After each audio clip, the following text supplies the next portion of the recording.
Okay, Wes, here is your ground meat in the pan. Just a pot, basic pot, because I know a basic pot is all that you've got, okay?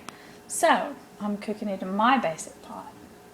And it's just the meat, and I cut the temperature up on medium. And then I have this cool little, actually it's a Chinese, Japanese, something. It came with a wok, I think. So it's something that scoops, whatever. But this, I just cut my heat on medium, and so I'm going to start, looks like my meat's like a little tiny bit froze. But this is ground venison, and you're going to have ground chuck, beef, chicken possibly. Turkey doesn't make such great spaghetti. I've tried it, not so great. No kitty cat, no doggy, just ground beef will be your best bet. And depending on how lean the ground beef you get, you might, got to get my heat up a little bit high and get it going here. But depending on how lean the beef you get, you might hardly have any, not hardly have no grease to drain. But, so this is going to be your first thing to do, Wes, is get your meat cooked, and then, like I said, you're going to mix that with the sauce, and then you're going to like let it sit in your fridge for a couple hours while you go to work or something. And then when you get home, this should have been more thought out. When you get some from the store, Wes, it's not going to be frozen. This was like frozen, and so it was thawing today, and I just wanted to go ahead and do this video for you. So yours will cook a lot faster because you are cooking it from, but you see how I'm chopping it as it's cooking instead of letting it cook like it's just a big chunk, and that will make your spaghetti like we usually do it, you know, when we do tacos and stuff. So it's all crumbled and not big. I don't like big chunks of meat in my spaghetti unless I'm doing meatballs, and that's a whole nother lesson for you.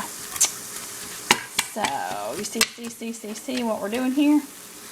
Got my heat on a little bit higher than medium just because it's frozen a little bit, and I just want to get it going.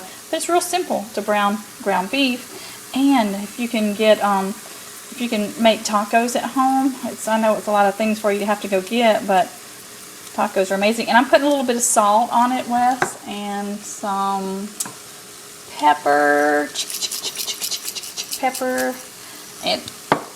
and a little bit of garlic salt, just a little bit, just a couple sprinkles, like,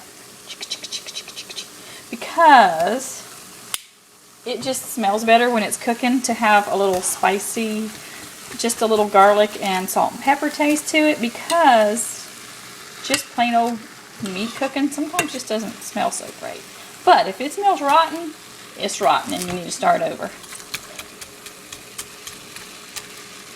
So no rotten meat, okay?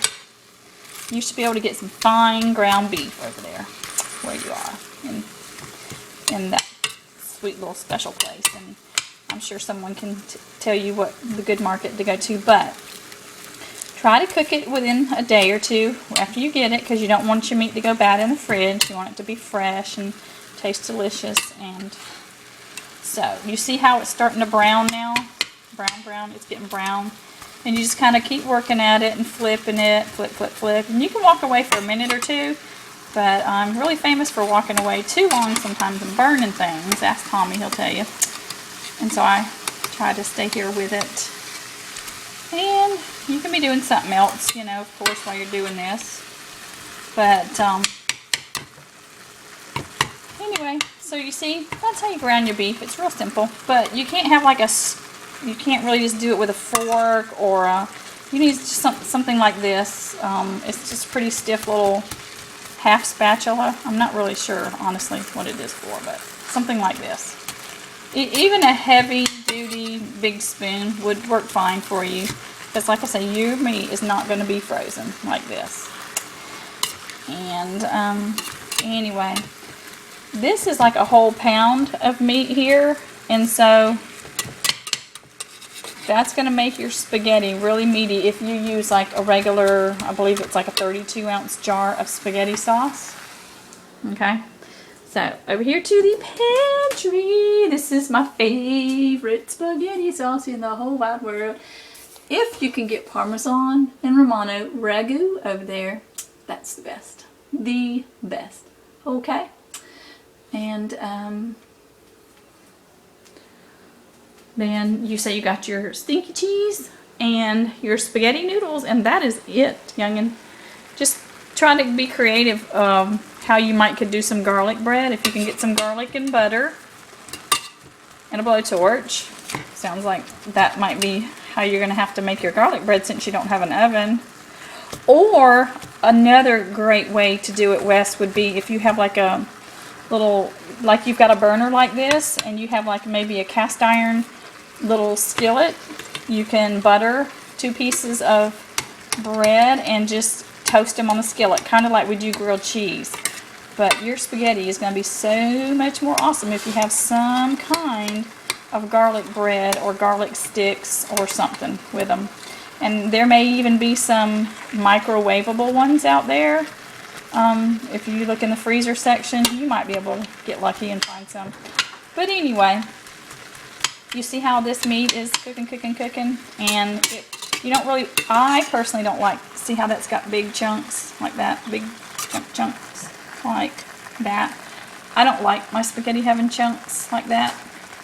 I like my tacos, chili, and spaghetti to be chopped, so I just chop, and stir, and chop. So, and then when it's all done, this is venison deer meat, so it's not going to have any grease.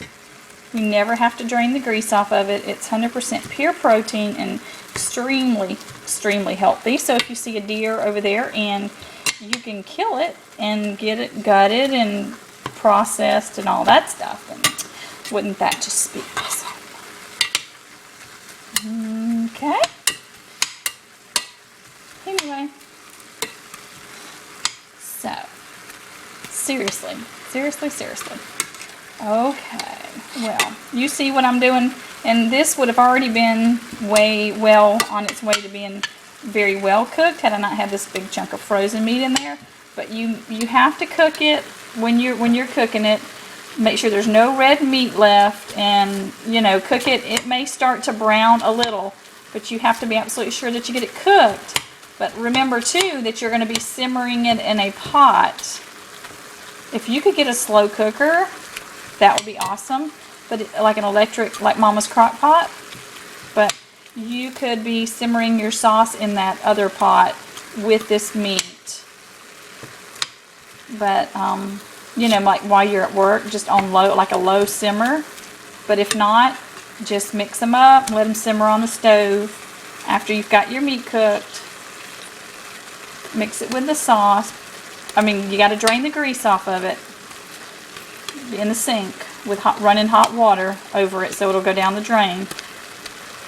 You definitely want to drain the grease. Then put it in a pot with your sauce and let it sit and simmer and sit in the fridge. You can let it just sit in the fridge until you're ready to have spaghetti the next day or that evening or whatever. Just so it'll be soaking up the flavor of the sauce, and the meat will be blending so well together. Okay, so that's it. And if you have any more questions, watch this video first, and then if you have any questions, call me, and I will show you about cooking the noodles and stuff on that's another show. So we love you. Talk to you later. Bye. Almost done. No red meat.